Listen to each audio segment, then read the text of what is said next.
Subscribe now and press the bell icon. Never miss an update.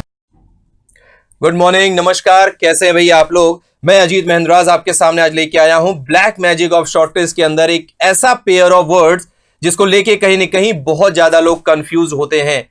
अब ये समझने वाली बात है कि कहीं ऐसा तो नहीं आप लोग भी उस पेयर ऑफ वर्ड्स को देख के कंफ्यूज होते हैं। अगर ऐसा है तो आज के बाद वो वर्ड शायद आपको परेशान ना करें, या क्या उसका सही इस्तेमाल है इस वीडियो के माध्यम से हम जानने की कोशिश करेंगे। तो चलिए फटाफट शुरू करते हैं।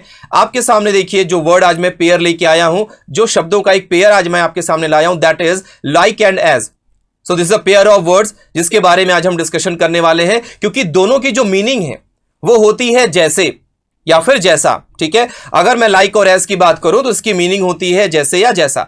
अब समझने वाली बात है कि जब दोनों की मीनिंग सेम है तो फिर भाई दोनों को इस्तेमाल हम किस तरीके से करते हैं, तो आइए समझते हैं।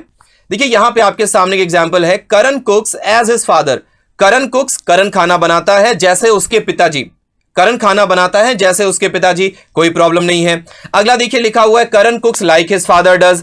करण खाना बनाता है जैसे उसके पापा बनाते हैं। तो भाई मीनिंग तो दोनों की सेम निकल रही है, लेकिन क्या ये दोनों सेंटेंसेस सही हैं, जानते हैं आगे की स्लाइड्स में। ठीक है, तो आइए यहां पे आपके सामने एक ऑप्शन निकल के आ रहा है, that is both are wrong.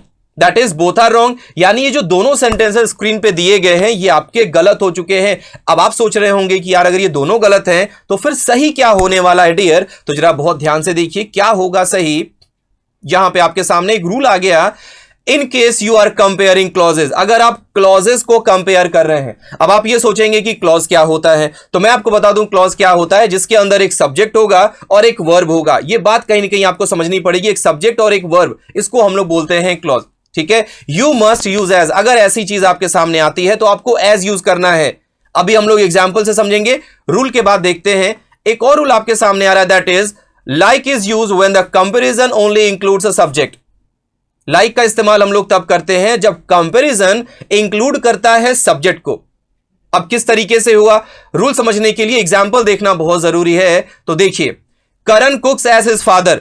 Karan cooks as his father लिखा हुआ है कि करण जो है वो अपने पिता की तरह खाना बनाता है। अब यहां पे जो फादर है ना, ये आपका क्या है भाई, ये नाउन है, ये सब्जेक्ट है। और मैंने अभी अभी आपको बताया कि जब हम बात करेंगे सब्जेक्ट और वर्ब की तो हमें लेके चलना होगा एज। यहां पे हिज फादर केवल सब्जेक्ट है, और नीचे वाला जो रूल है वहां आप देख सकते हैं लिखा हुआ है कि जब भी हम सिर्फ सब्जेक्ट को लेंगे तो यूज करेंगे लाइक का। यानी यहां दिए गए दोनों सेंटेंसेस जो आपके थे ये भाई हो गए गलत, दोनों सेंटेंसेस आपके हो गए गलत। अब जरा आगे ध्यान से देखिएगा क्या होने वाला है सही। ठीक है, तो सबसे पहला आपके सामने जो सेंटेंस आएगा डियर वो है, Karan cooks like his father. क्योंकि हिज फादर, आप हिज फादर और करण इन दो चीजों का कंपैरिजन कर रहे हैं, इसलिए आपने कह दिया लाइक। अगला सेंटेंस बहुत ध्यान से देखिएगा, Karan cooks as his father does.